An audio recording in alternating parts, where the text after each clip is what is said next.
A character from the 15th century who's very popular in art is Tsang Nyon Heruka. Tsang Nyon Heruka is not really his name, but it is the title, the epithet he's come to be known by. Tsang Nyon means the crazy person of Tsang province. Heruka here means somebody who dresses in the attire of one-faced, two-armed Hevajra or Chakrasambhara, wearing bone ornaments, carrying a Katvanga staff, long hair piled on the top of the head, maybe wearing flowers, often with a meditation belt. A kind of a wild yogi, but more than a yogi, a mahasiddha type appearance, siddha appearance.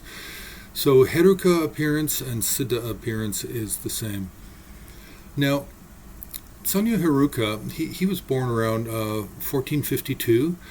He lived until 1507, and for a period in his life, he did wear this attire, the attire of a meditational deity of the fourth level of Tantra, and also the earrings, can't forget the earrings, and the earrings are generally made of conch shell, and this is a tradition that comes out of the Kanpats and Gorakpantis of India, the Shaiva and Shakta yogis and yoginis of India. So we really have many different sculpture of Tsang Nyon Heruka. In terms of painting, scrollwork paintings, we have very few.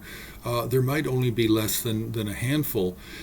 Now we can find Tsang Nyon Heruka in larger compositions where he's included as a lineage figure in other paintings of, let's say, Chakrasambhara or Mahakala, different things like that. But otherwise, he's rare to be found in a scrollwork painting, but he's very common to be found in sculpture. Now, in his upraised right hand, sometimes his hand is not upraised, but across the right knee, he holds a Vajra scepter. In his left hand, he holds a skull bowl, and leaning against the left shoulder is either a Katvanga staff or it's stuck into the ground behind him. It's attached behind him. So of all of the Tibetan sculptural figures, Tsang Nyon Heruka is most commonly confused for being one of the 84 mahasiddhas.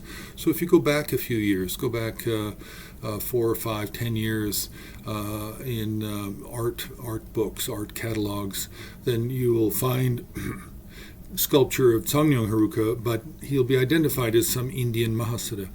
So this is a mistake.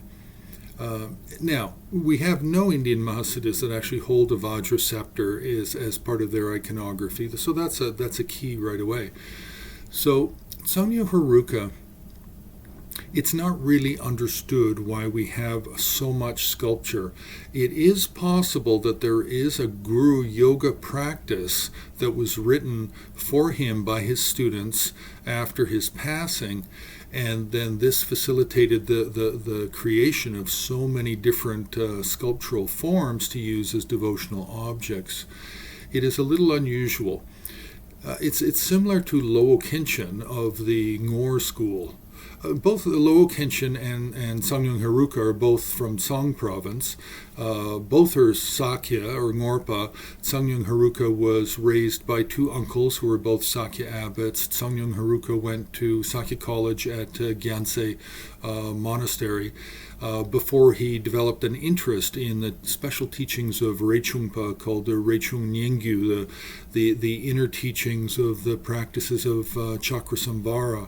And then he devoted much of his life to these teachings, as well as to giving the Sakya Lamdre, the path and result teaching. So he gave these kind of two different teachings as his main practices. But Lowo Kenshin also had a tremendous amount of sculpture made for him, and he lived in the same time period, the same 16th century period. So it's really a kind of an anomaly that we have so much sculpture for this one 16th century teacher.